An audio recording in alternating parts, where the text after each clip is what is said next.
Vous êtes au cœur de la mêlée sur Sud Radio, on est ensemble jusqu'à 20h pour parler de rugby comme tous les vendredis soirs avant la 19e journée du top 14, avant le top départ du tournoi destination féminin et après une conférence de presse qui ne manquera pas de nous faire parler aujourd'hui, celle de Fabien Galthié cette semaine qui a été assez dense, très très dense, 50 minutes que on va vous détailler dans quelques instants sur Sud Radio. Salut Quentin Cabanis. Bonsoir Alexandre, bonsoir à tous, ravi de vous retrouver en ce vendredi soir pour le top 14 et le top 14 finalement ce week-end et le tour de destination féminin aussi évidemment. Pas de Pro D2 effectivement, tu as failli couper du premier carton bleu de cette soirée. Le vendredi tu vois j'ai envie de Pro D2, ça me manque déjà. Ouais, c'est vrai, moi aussi ça me manque beaucoup et ce sera la semaine prochaine le retour de la Pro D2. Salut Philippe Spanghero, comment ça va Philippe? Salut Alex, bonsoir à tous. Je te sens bouillant? T'es pas rafraîchi, t'as pas peur des températures qui vont se rafraîchir ce week-end? Alors non, on a fait le plein soleil là ces derniers jours et ça fait du bien, donc on peut réattaquer une vague de froid et puis surtout on a quand même un débrief très dense de ce tournoi, le début du tournoi des filles qui nous attend, le retour du top 14, une grosse actu.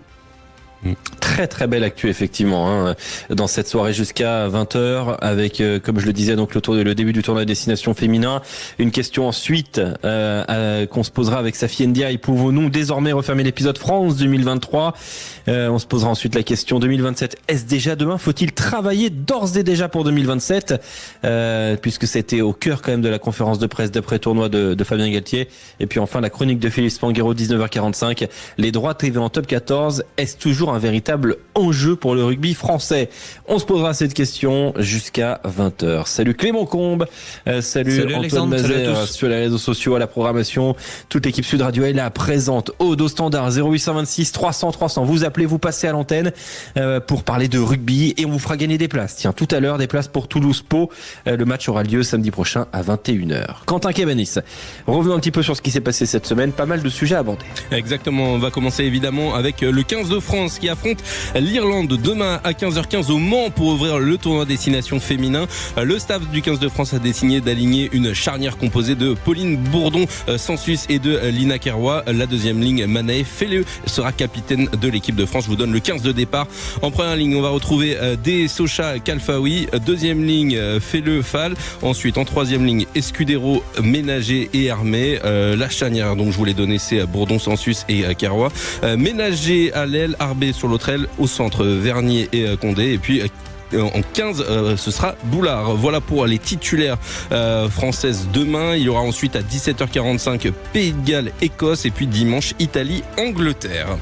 En ce qui concerne le reste de l'actualité rugby, il y a un soldat du Stade Français qui va mettre fin à sa carrière à la fin de la saison et il a seulement 30 ans, c'est Laurent Pagnis qui a annoncé à son staff donc et à ses partenaires qu'il mettrait un terme à sa carrière à l'issue de la saison. Il est arrivé au Stade Français en poussin, il n'aura connu donc qu'un seul club, le talonneur du Stade Français. Il stoppe sa carrière notamment à cause des nombreuses blessures dont il a été victime tout au long de sa carrière.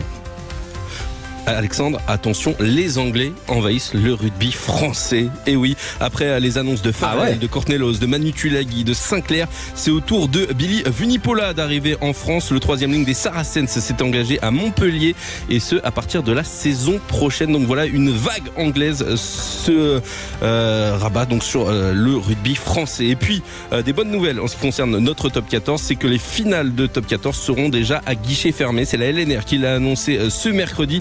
Les demi-finales et les finales de top 14 qui auront respectivement lieu à Bordeaux et à Marseille se disputeront à guichet fermé. Et puis une dernière nouvelle qui concerne la LNR qui s'apprête à lancer un appel d'offres sur les droits de diffusion du top 14 et de la Pro D2, les droits de diffusion TV, et ce seront les droits à partir de 2027. Alexandre, donc on est déjà en recherche de partenaires du côté de la LNR.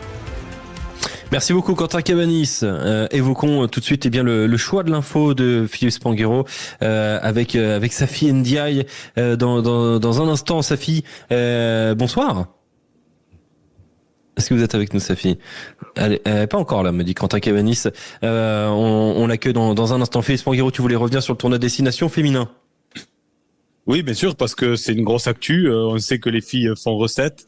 On sait que le rugby féminin se développe, qu'on en a besoin dans le développement de la pratique du rugby. que c'est un sport qui attire de plus en plus les filles et c'est tant mieux.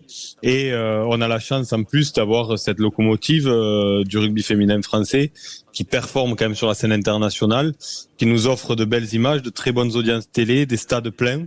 Et donc c'est l'événement qui arrive et je trouve que la démarche d'avoir essayé de dissocier cette épreuve du rugby masculin, on en a débattu et je trouve que c'était très bien d'avoir cette fenêtre dédiée aux filles sans être cannibalisée par ce qui se passe autour avec les garçons qui captent forcément plus les médias. Donc vive ce tournoi en espérant une grande performance de nos Bleus. Ah, les Bleus effectivement très très attendus, hein, les joueuses de l'équipe de France, avec des Bleus qui n'ont pas gagné le tournoi de destination depuis 2018. Bonsoir Safi Ndiaye. Bonsoir.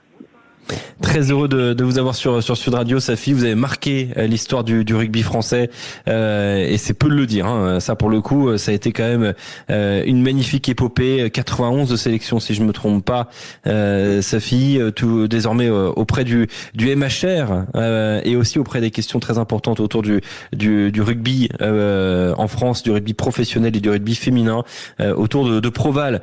Safi, alors quels objectifs pour l'équipe de France dans ce tournoi de destination qui commence demain face à l'Irlande?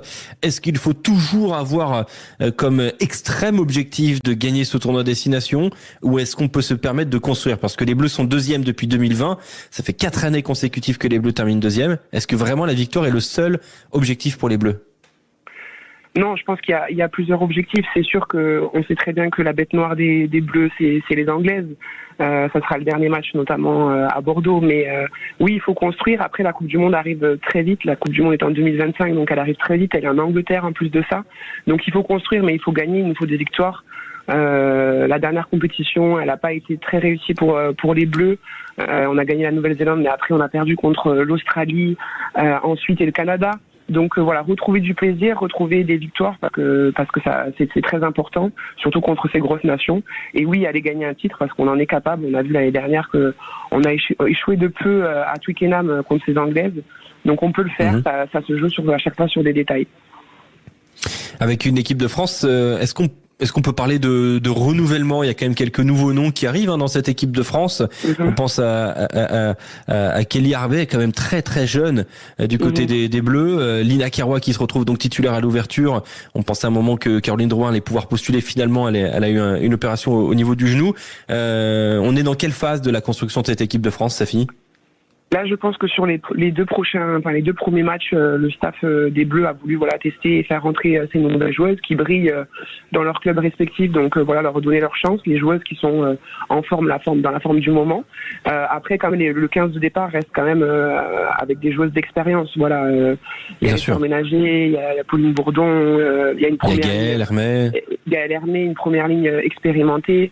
Des joueuses qui ont pratiquement sur le 15 de départ toutes fait la Coupe du Monde, donc on reste quand même sur un 15 de départ solide. Et puis voilà, l'équipe d'Irlande est une équipe qui justement elle est en reconstruction complète et on l'a vu l'année dernière, les Bleus ont gagné largement là-bas en Irlande.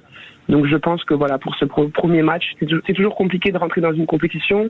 Là c'est en France, au Mans, dans un stade qu'elles ne connaissent pas. Donc au Mans il y aura à peu près au moins 14 000 personnes, on nous dit, du côté du Mans, ce qui est déjà une belle affluence. Oui, c'est une très belle affluence. Ça fait plusieurs années maintenant que les Bleus, quand ils jouent en France, les stades sont pleins, même des fois à guichet fermé. Donc j'espère que ce match sera encore à guichet fermé parce que je sais que les supporters français sont vraiment au soutien de l'équipe de France féminine.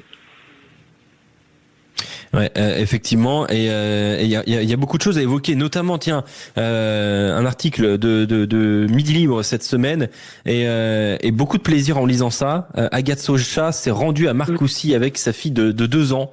C'est la Fédération française de rugby qui a accepté la demande initiale de la joueuse et ça c'est un sujet qui est ultra important. Moi je l'estime, mais évidemment je ne suis entre guillemets qu'un homme pour en parler. Sa fille, c'est vrai que c'est quelque chose qui devrait être normal et qui enfin entre dans la normalité auprès du 15 de France et c'est beau que le rugby en fait s'y mette aussi quoi. Exactement, j'ai travaillé avec Proval et avec un groupe de travail de quelques joueuses dessus depuis 1 an et demi. Voilà, on avait vraiment à cœur de pouvoir offrir ça et puis c'est une expérience. C'est que voilà, elle a pu monter avec sa fille. Alors après, la petite et sa compagne ne sont restés que 3 ou 4 jours, hein. Mais voilà, on avait mis en place ça sur le fait quand on part plus de 15 jours en regroupement ou en grosse compétition, donc 6 nations et Coupe du Monde, qui est la possibilité pour les enfants de moins de 3 ans de pouvoir monter, voir leur maman à Marcoussis ou dans les autres pays où il y aura les autres compétitions. Et c'est vraiment une super belle avancée, une super victoire. On a vu que les Anglaises l'avaient fait, les Néo-Zélandaises l'avaient fait. On a vu qu'au foot féminin, ça a été fait aussi dernièrement. Donc enfin, voilà, on prend en considération tout ça. On sait très bien que nous, des carrières de sportives, c'est compliqué de mêler vie de femme, vie de maman et vie de sportive de haut niveau. Donc de pouvoir avoir l'aide de la fédération et qu'ils aient accepté de pouvoir mettre ça en place, c'est une super avancée. On espère que voilà, ça va continuer, que c'est que le début et que les filles ne soient plus en train de se poser la question, en train de se dire est-ce que je vais être maman ou est-ce que je vais être joueuse de rugby, mais qu'on puisse concilier les deux avec de l'organisation et l'aide des fédérations, ça peut se mettre en place. Donc je suis vraiment ravie que ça soit mis en place et pour avoir eu Agathe aussi, elle me dit que c'était un bonheur et que les filles, elles étaient très contentes de l'avoir aussi et qu'en plus de ça, une joueuse heureuse, c'est une meilleure joueuse sur le terrain, donc ça ravit vraiment tout le monde. Philippe Sanguero, qui est avec nous, notre consultant sur Sud Radio Rugby. Philippe, c'est vrai qu'on a vu que le foot s'y est mis, toujours trop tard évidemment. Ça te fait quoi, Philippe, de savoir que le rugby emboîte le pas, entre guillemets, enfin, mais mieux vaut tard que jamais? Ben, ça me rend fier d'abord parce que on est quand même une grosse fédération, donc on emboîte le pas assez vite. C'est des choses qui sont pas très naturelles et on peut pas en vouloir aux fédérations parce que le sujet est pas venu sur la table il y a très longtemps. C'est des sujets finalement assez récents et on sait qu'il y a beaucoup d'inertie dans la mise en place de nouveaux formats. Et donc là, il y a une vraie volonté. C'est pas de la politique, c'est pas de la com. Il y a une vraie volonté de comprendre la façon dont les filles peuvent être épanouies complètement en tant que sportive, et ça passe par un équilibre de vie qu'il faut prendre en compte. Ça n'a rien à voir avec les garçons. Donc voilà, je crois que ça c'est fait parce que pour le bien-être psychologique, on sait à quel point c'est subjectif, la haute performance. Et c'est vrai que pour une maman, être séparée de son enfant pendant des semaines, c'est certainement encore plus difficile que pour les papas. Donc, mais ça va dans le sens de l'histoire. Au milieu de plein de choses qui nous permettent d'être optimistes sur le rugby féminin. Il y a les prémices de la professionnalisation qui arrivent, il y a ces stades pleins dont on parlait, il y a les audiences télé, j'y reviens, mais qui sont quand même un signal fort de l'intérêt du grand public. Il y a ce tournoi de destination décalé, qui est une réussite, je trouve, honnêtement. Bien sûr, c'est une réussite, et puis il y a cette hausse quand même de licenciés quand on raisonne ISO entre les garçons et les filles. Les filles, c'est entre plus 8 et plus 10% par an de gains de licenciés par rapport aux garçons. Donc, pour notre sport qui se doit de devenir un peu plus homogène au niveau international, ben, il faut qu'on soit très vigilant à mettre en place les bonnes bases pour structurer le rugby féminin. Safi? Tout à fait. Il a tout dit. Non, mais je le rejoins. Parle bien, Philippe, t'as vu? Non, mais il parle très bien. Non, mais tout à fait, voilà, ça passe par plein de choses. Donc voilà, la maternité pour parler d'Agathe, mais voilà, ça passe par la professionnalisation des joueuses du 15 de France, voilà, depuis 2018 qui a permis de passer un gap. Ça passe par la médiatisation, ça passe par quand on voit qu'à Twickenham il y a 60 000 spectateurs dans le stade, bah, c'est qu'il y a un public. Il y a des fois des audiences à 3 millions de spectateurs, donc je veux dire que il y a un public, il faut le montrer, il faut, comme je le dis souvent, il faut qu'on serve aussi des joueuses de l'équipe de France pour être des modèles et des emblèmes pour toutes ces petites filles qui ont envie de rêver aussi. Donc voilà, on a passé le pas et moi je suis vraiment contente de pouvoir dire que après ce groupe de travail, parce qu'on en a discuté, ça s'est pas fait du jour au lendemain, il fallait voir aussi qu'il y ait une adéquation entre je monte à Marcoussis parce que je suis une sportive de haut niveau et je suis là pour gagner des titres, mais aussi j'ai ma vie de maman, il fallait concilier les choses. On a vu avec le staff de l'équipe de France féminine. Donc voilà, on est dans dans une nouvelle ère, ça commence à bouger, ça fait du bien. Il y a encore beaucoup de travail, je tiens à vous le dire, dans les clubs notamment, parce que voilà, dans les clubs, les joueuses n'ont pas encore de statut professionnel et c'est vrai que ça devient de plus en plus compliqué de pouvoir concilier les deux. Donc voilà, il y a beaucoup de travail à faire dans les clubs pour le championnat Elite 1. Mais ça avance et on est derrière. Voilà, il y a pas mal de joueuses qui s'investissent, d'anciennes joueuses qui s'investissent dans les commissions. On a vu que la Ligue aussi nationale de rugby elle l'a mis dans son projet de développement, la professionnalisation du rugby féminin. Donc on sent que voilà, il y a du monde qui se bouge derrière nous et ça fait vraiment du bien. Il était temps.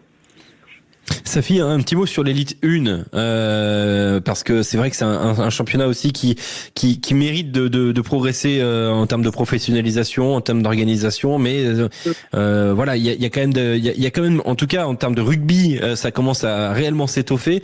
On a vu que dans la poule 1, le Stade Bordelais, bon, pour l'instant, ne laisse pas trop de choses aux autres. Hein. C'est quand même assez clair. Hein, 44 points glanés. Romagna 2e, 38 points. Montpellier, donc le club dans lequel tu as 33 points. Dans la poule 2, c'est Toulouse qui surdomine, 45 points en 9 journées, 9 x 5, 45. Vous avez compris que des victoires bonifiées pour le Stade Toulousain. 2e Blagnac, 3e Grenoble. L'élite 1, quels sont les Safi, pardon pour la parenthèse, mais il est particulièrement inspiré parce que compter jusqu'à 45, il était jamais arrivé. Le 9 x 5, là, je l'attendais. Il l'a livré quand même de but en blanc. D'habitude, au-delà de 10, il est en souffrance. Donc, je vois que le rugby féminin t'inspire. On va en parler encore plus souvent. Eh ben voilà, non mais ça me fait faire un peu des mathématiques. Non mais c'est vrai que 45 points en 9 journées, c'est hallucinant. Montpellier, c'est un peu plus compliqué par contre cette année quand même, Safi. Oui, c'est un peu plus compliqué. Tous les clubs travaillent, tous les clubs bossent. Les formations des clubs aussi sont de plus en plus efficientes. On le voit, il y a des clubs voilà comme Grenoble, comme Lyon, comme Lille qui bossent et qui poussent derrière. Le Stade Toulousain et Bordeaux, c'est vrai que cette année, c'est vraiment 2 clubs au-dessus. En plus de ça, le Stade Toulousain, c'est 2 anciennes coéquipières à moi qui ont repris les entraînements. Donc franchement, bravo à elles parce que dès la première année, elles sont déjà au top et elles gagnent tous les week-ends. Et puis ça profite aussi au rugby féminin complet. Donc pour moi, c'est super.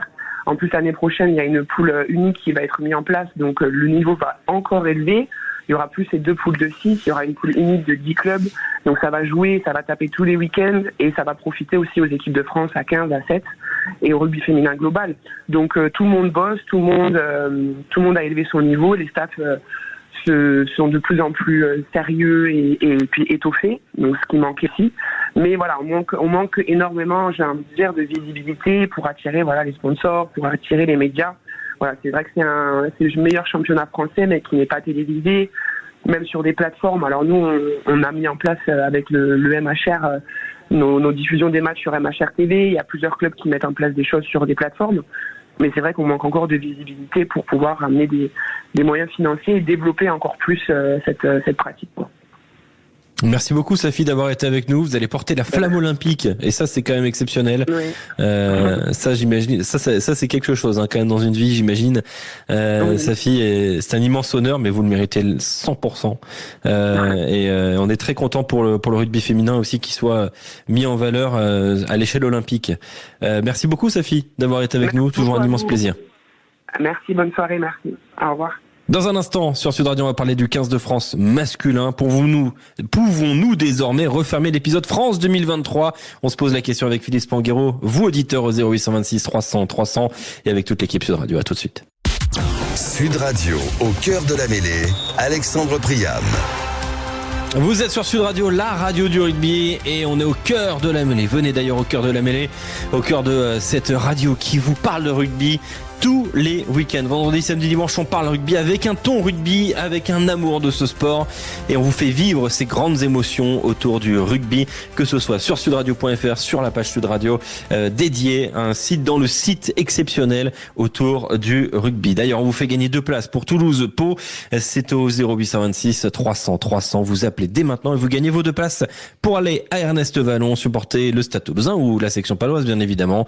Le match, ce sera samedi 30 mars à 21h. Parlons de l'équipe de France. On est avec Philippe Spanghero, notre consultant. L'équipe de France qui donc a terminé son tournoi de destination à la 2e place. Et il y a eu donc cette traditionnelle, j'ai envie de dire, conférence de presse d'après-tournoi, 50 minutes durant. Fabien Galthier, donc c'est extrêmement long. Fabien Galthier est revenu sur beaucoup de sujets. Il a d'abord, il a fait un peu de façon chronologique. Lui qui est amoureux de cette flèche du temps, il est revenu d'abord sur ce qui s'est passé en début de tournoi et quelques indices. Parce que Fabien Galthier, il a rapidement décelé qu'il y avait un souci au sein des Bleus et il y a eu un événement symbolique. Avant d'affronter l'Irlande pour le premier match, le staff avait montré aux joueurs des images de France-Afrique du Sud en leur montrant la douleur qu'il y avait eu et qu'il fallait s'en relever. Mais ça avait fait très très mal aux joueurs. Preuve d'ailleurs que la souffrance était toujours palpable. Quelques semaines après, il y a eu un événement avec Thomas Ramos. On écoute Fabien Galthier. Je vais citer Thomas Ramos. 6 semaines plus tard, lorsqu'on travaillait sur la préparation du match au Pays de Galles, il me dit, mais quand on a vu les images, ça nous a fait mal. 6 semaines plus tard. Donc en fait, les joueurs n'avaient pas fait ce travail. Les joueurs étaient partis en club directement et n'avaient pas fait ce travail, on va dire, d'acceptation, de dépassement, de digestion. En tout cas, le travail nécessaire pour basculer à nouveau avec la pleine puissance, comme nous on avait pu le faire. Ouais, et ça, c'est intéressant. Avant de basculer vers le futur, parlons d'abord du passé. Philippe Spanghero et cette question: pouvons-nous désormais refermer l'épisode de France 2023, donc de la Coupe du Monde 2023, en début de tournoi? L'épisode, il était absolument pas refermé. Ça, c'est clair. Il était clairement pas refermé en début de tournoi. Je pense sincèrement qu'on peut maintenant le refermer. Il a fallu un peu de temps, ça a été douloureux, mais cette fin de tournoi nous a fait beaucoup de bien. Et je crois que la bonne analyse a été faite. Enfin, les mots de Fabien, ils sont importants. Mais il compare ce qu'a vécu le staff avec ce qu'ont vécu les joueurs. Mais c'est complètement différent. Les joueurs se sont, on va dire, plongés à corps perdu dans leur routine du top 14 pour occulter ça, parce que le quotidien les a happés, mais le travail n'avait pas été fait. Le staff a eu ce temps. Le staff, ils avaient qu'une chose à faire, c'était analyser, décanter, préparer le prochain tournoi, apprendre à se connaître, puisqu'on le répète, le staff a changé. Donc ça n'a rien à voir. Et je pense que ça n'a pas été assez bien anticipé, ce travail psychologique. Et pour moi, quoi qu'il arrive, ça doit nous servir pour la suite. Mais ce qu'on a vécu là, ce traumatisme-là, quoi qu'il arrive, on ne l'aura pas sur les prochaines éditions. Le fait que c'était en France, qu'on avait une équipe de France qui nous offrait autant de promesses, a complètement exacerbé le traumatisme. Ouais, et d'ailleurs, c'était pas seulement psychologique, c'était aussi physique. Écoutez Fabien Galthier. Deuxième point qu'on a pu remarquer lorsqu'ils sont arrivés, les joueurs comme nous ont été frappés par le résultat. C'est-à-dire qu'entre la Coupe du Monde et ce rendez-vous-là, les joueurs avaient perdu de la masse maigre et avaient pris de la masse grasse. Et c'est pas qu'ils ne se sont pas entraînés, puisqu'ils ont joué quasiment tout le temps. C'est que en fait, entre l'équilibre régénération, repréparation et jeu, il leur avait manqué toute une partie nécessaire pour pouvoir se recentrer sur eux-mêmes, avant de se recentrer sur des échéances différentes. Ça, c'est intéressant ce que dit Fabien Galthier. Et je reviens sur tes propos, Philippe. Tu évoques une équipe de France où les joueurs ont eu du mal à passer, à tourner la page.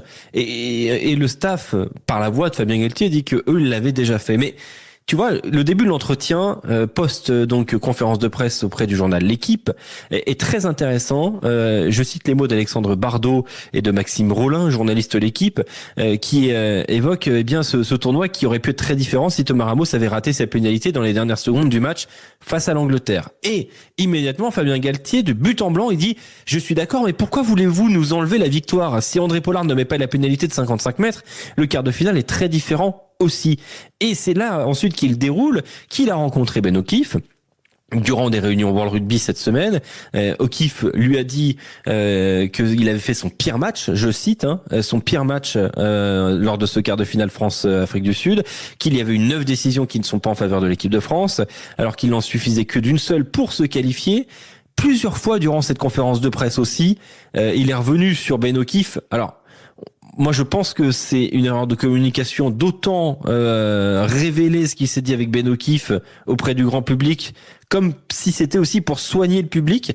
Mais j'ai l'impression que cette démarche-là, elle montre pas nécessairement Philippe, des signes que Fabien Galtier est passé après quand même, est passé outre cette Coupe du Monde, vu qu'il a ramené le sujet de l'arbitrage sur la table.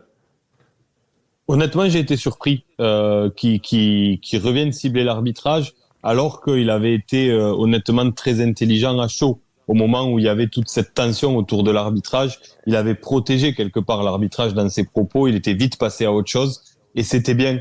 Et je crois qu'il fallait faire ça, parce que moi, j'ai pas la prétention de connaître le rugby comme Fabien Galtier, mais il y a quand même beaucoup d'autres facteurs qui expliquent qu'on ait perdu ce match, et ramener ça à l'arbitrage, revenir sur ce sujet à froid. Alors ça peut être intéressant parce qu'il n'y a plus l'émotionnel, on peut l'analyser différemment. Mais bon, voilà, on refera pas l'histoire. Je crois qu'il faut avancer. Ça ramène on va dire une perspective de discussion autour du passé qui se comprend dans son discours. Mais je crois qu'il faut vraiment maintenant passer à autre chose. On a besoin de grandir. Ces joueurs-là, ils ont appris. Je l'ai dit souvent pendant la Coupe du Monde et après pour expliquer aussi ce qui s'était passé. La data n'explique pas tout et je suis pas forcément d'accord toujours avec Fabien quand il s'abrite derrière ça. Il y a un truc auquel je crois fondamentalement, c'est au poids de l'expérience. Et ça se mesure pas avec la data. Mais en tous les cas, il y a une vérité, c'est que les Coupes du Monde, elles se sont gagnées par des joueurs qui avaient 29 ou 30 ans de moyenne d'âge et plus de 67 sélections en moyenne. Et c'était pas du tout le cas de nos Bleus.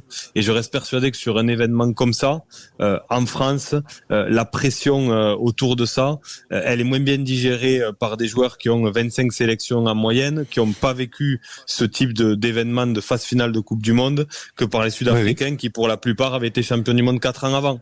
Et ça, on n'a pas assez insisté là-dessus, mais ça explique pour moi aussi en grande partie la gestion de ce match.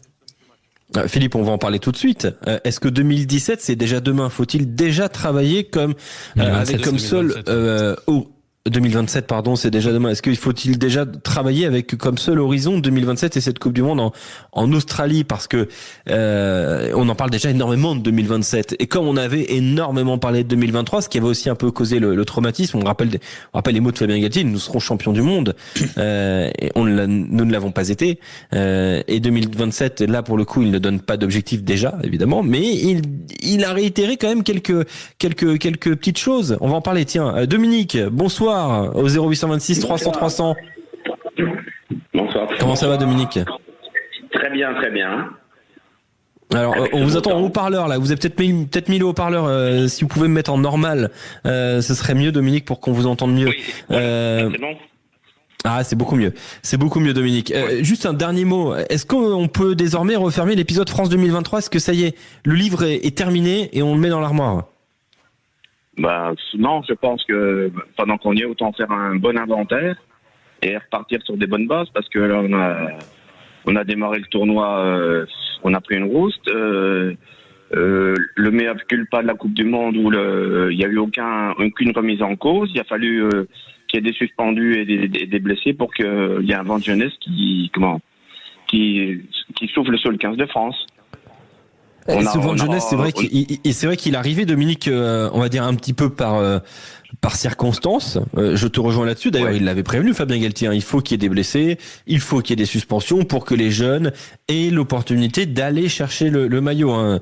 Il y a des étapes à franchir. Et justement, on se pose la question, est-ce que 2027, c'est déjà demain?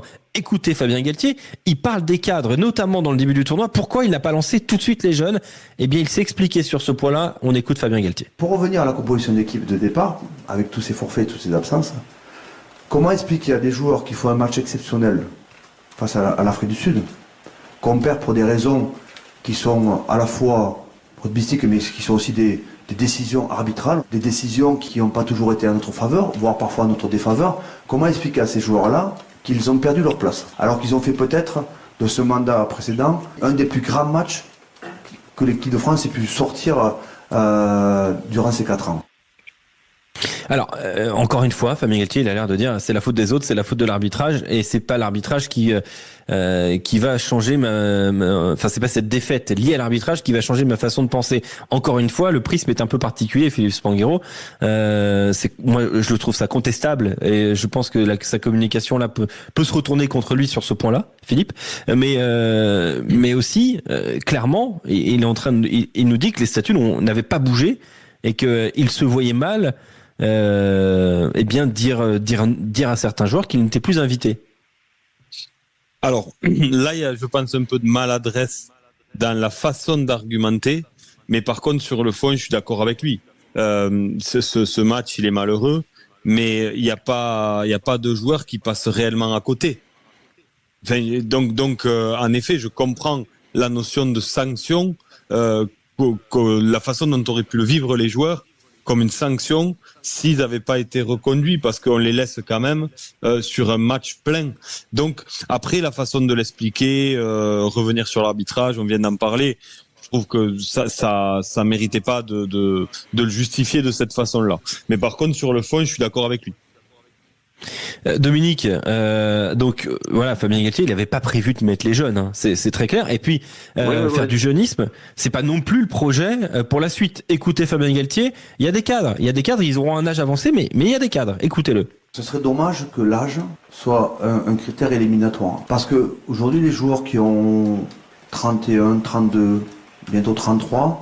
Ils portent avec eux 50 sélections, 60 sélections. Comment expliquer que ces joueurs qui ont vécu toute cette expérience doivent sortir parce qu'ils vont être, entre guillemets, épuisés et on ne pourra pas bénéficier de leur savoir-faire et de leur talent. Notre ambition, et je l'ai dit avant la compétition, c'est d'amener quasiment la totalité de cet effectif en capacité, je dis bien en capacité, de jouer la Coupe du Monde. Mais cela, ça ne nous appartient pas totalement. Là, il y a un travail à faire de fond avec eux, qui sont les acteurs principaux, s'ils le veulent bien, et je crois qu'ils le veulent. Un travail de confiance avec nous, un travail à faire avec eux et leur club, s'ils le veulent bien, pour gérer leur potentiel et pour faire en sorte qu'ils puissent être en capacité d'être sélectionnés pour la Coupe du Monde. 3 ans. 3 ans. On est déjà dans 2027, Dominique, et a priori avec globalement, si possible, et il le dit bien si possible, le même groupe. Est-ce que ça t'inquiète qu'on soit déjà pour la Coupe du Monde 2027 ? Oui, parce que au niveau du coaching, Monsieur Galtier devrait prendre des cours vers le sélectionneur de l'Afrique du Sud, parce que lui, il n'a pas fait de sentiments. Les joueurs qui avaient joué le match d'avant, il les enlevait des 23. Lui, le but, c'était de faire gagner l'équipe. Une équipe nationale, c'est pas pour faire des sentiments. C'est sûr que les gars, on avait fait un bon match contre l'Afrique du Sud, mais bon, si on perd, c'est de notre faute. Hein, un sélectionneur, il fait pas du social. Hein. Et puis, je pense aussi au niveau de l'arbitre, oui. Oui, non, mais c'est intéressant. C'est vrai que c'est pas son rôle de faire du social, mais quand même là, Philippe, il y a 3 ans, avant la prochaine Coupe du Monde, même un peu plus. Tu comprends, toi, la logique de dire 2027, c'est déjà demain ? Je comprends que ce soit demain dans la tête et que il faille que tout soit préparé dans cet objectif-là. Après, pour moi, il y a des étapes. Parce que 3 ans, ça peut paraître proche, mais c'est à la fois très loin. Et Fabien, là où il m'a un peu surpris, c'est que ce tournoi, dans son évolution, lui a un peu donné tort par rapport à son postulat de base, qui était de dire que 80 ou 90% de l'effectif du début de tournoi serait là en 2027. On a vu que par obligation, des joueurs avaient pointé leur nez et avec beaucoup de succès. Donc en 3 ans, il peut se passer énormément de choses. Je pense qu'il faut pas avoir autant de certitudes. Après, on avait eu Laurent Sampéré, je me souviens, juste avant le tournoi, et c'était intéressant parce qu'il disait quelque chose d'intéressant. Il disait que les Sud-Africains, avec ce titre, avaient rebattu les cartes. C'est-à-dire qu'ils avaient été champions du monde avec la moyenne d'âge la plus élevée qu'on ait jamais connue dans une Coupe du Monde. Et donc, on se rend compte que finalement, le poids de cette expérience, il y a des joueurs qui, à 34 ans, sont encore au top de la performance internationale et apportent beaucoup. Donc, je pense que par rapport à il y a quelques années, dans l'approche, on se fige moins sur l'âge. Ça, c'est un premier point. Mais ensuite, pour moi, il y a des objectifs intermédiaires à fixer. Et en ça, la tournée d'été va faire du bien aussi pour tester des jeunes, pour élargir. Mais je crois que dans le discours, il faut être un peu plus prudent. Moi, on peut prendre des paris, c'est peut-être un peu tôt. Mais je suis assez intimement convaincu. Je suis assez intimement convaincu qu'il n'y a pas 80% de l'effectif qui a fait ce tournoi qui sera à la Coupe du Monde. Ce sera moins que ça. Alors on est deux alors, hein, du coup Philippe, hein, parce que moi non plus, si on a 60%, ce sera déjà un bon chiffre, je pense, honnêtement. Sur le papier, 80% des joueurs sont capables d'y prétendre, il n'y a pas de problème. Mais 3 ans, c'est très long. C'est très très très long, effectivement. Il y a 3 ans, on sortait du Covid, en tout cas des confinements, donc rendez-vous compte. Merci Dominique d'avoir été avec nous sur Sud Radio. Toujours un plaisir de parler de rugby avec toi. Bonjour. Allez. Je peux passer un petit bonjour. Je voudrais remercier Philippe et Pascal Amalric qui m'ont invité pour voir USAP Toulouse il n'y a pas longtemps. Ah bah super. On les salue. Merci beaucoup Dominique d'avoir été avec nous sur Sud Radio. Toujours un grand plaisir de t'avoir sur notre antenne. Dans un instant, on va parler des droits TV en top 14. Il y a un nouvel appel d'offres qui est en train de se mettre en place. Est-ce toujours un véritable enjeu? On en parle avec Philippe Spinguero dans la chronique En avant l'écho. Sud Radio, au cœur de la mêlée, Alexandre Priam. Vous êtes au cœur de la mêlée sur Sud Radio avec la chronique de Philippe Spinguero. On va se poser la question, les droits TV en top 14, est-ce toujours un véritable enjeu? C'est un en avant, c'est simple en avant. Ouais. Sud Radio, la radio du rugby. Des millions, vous êtes charmante. Vous voyez ce que ça fait déjà 1 million, Armina? Où est l'argent? Où est l'argent? C'est mon pognon, c'est rien ici. En fait, j'ai retiré de l'argent. Amis, ouvrez vos cœurs, non n'ayez pas peur, l'argent ne fait pas le bonheur. Shut up and take my money. Est-ce toujours un véritable enjeu, les droits TV en top 14? La Ligue nationale de rugby prépare donc un nouvel appel d'offres. Philippe, un appel d'offres pour les droits du top 14 et de la Pro D2 pour la période 2027-2031. Je vous rappelle, on est en 2024, donc ça fait quand même dans un petit moment, hein, c'est pas pour tout de suite. Mais quels sont déjà les montants actuels de contrat entre la Ligue nationale de rugby et Canal+, Philippe? Actuellement, on est sur un montant de 120 millions, tout compris, intégrant le top 14 et la Pro D2, avec une ventilation dont on reparlera tout à l'heure. C'est des chiffres élevés. Il y a une augmentation quand même assez significative et régulière de négo en négo, qui sont réalisés tous les 4 ans. Donc là, on anticipe pour la période qui va se terminer sur la saison 2026-2027 pour arriver jusqu'en 2031. Donc, bien sûr, c'est un enjeu très significatif. C'est un véritable enjeu, donc déjà on a un premier élément de réponse. Alors tiens, il y a Emmanuel, alors je sais pas si je dis bien son nom, Eschalier, je sais pas si on dit Eschalier ou Escalier,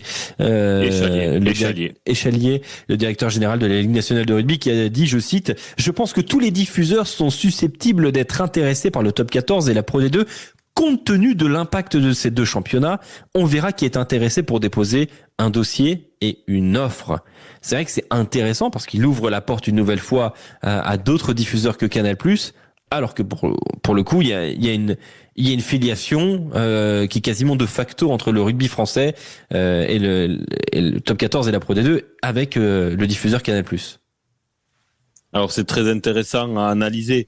Bien sûr qu'il est dans son rôle, Emmanuel Eschalier, en disant que tous les diffuseurs sont intéressés, et a priori sur le papier, oui, parce que c'est de belles valeurs, c'est un beau championnat, c'est un bon produit.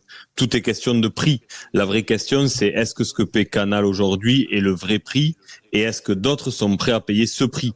L'intérêt, il y est.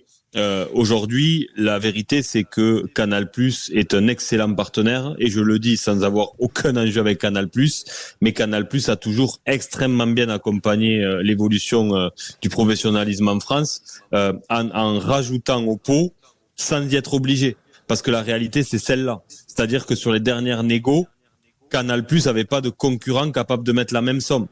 Et ils ont très clairement, si demain Canal+ dit on ne met pas un euro de plus, ils auront quand même les droits, en fait, probablement. Donc ils vont dans le sens du rugby français. Pour moi, personne viendra surenchérir sur des montants comme ça, parce que le marché est compliqué. Et surtout, la position de la LNR, elle est un peu délicate, parce que bien sûr qu'il faut valoriser le produit, mais il faut le faire en ménageant Canal+, parce qu'on voit ce qui s'est passé dans le foot. L'exemple du foot à côté de nous, il est catastrophique. La surenchère avec Mediapro, le fiasco Mediapro, en maltraitant Canal+, qui a toujours été un partenaire historique de ce sport, ben vous voyez ce que ça donne après, quand sur l'appel d'offres suivant, Canal+ joue pas le jeu. Les droits s'effondrent, il n'y a plus de concurrence. Tout est une question de loi d'offre et de demande. Moi, ce que je dis, c'est que Canal+ est un partenaire précieux, parce que dans des situations où ils auraient pu être un peu en position de force dans la négo et payer un peu moins cher, ils l'ont pas fait. Et je trouve que vis-à-vis du rugby français, ils ont toujours été très élégants et au-delà d'être un très bon soutien.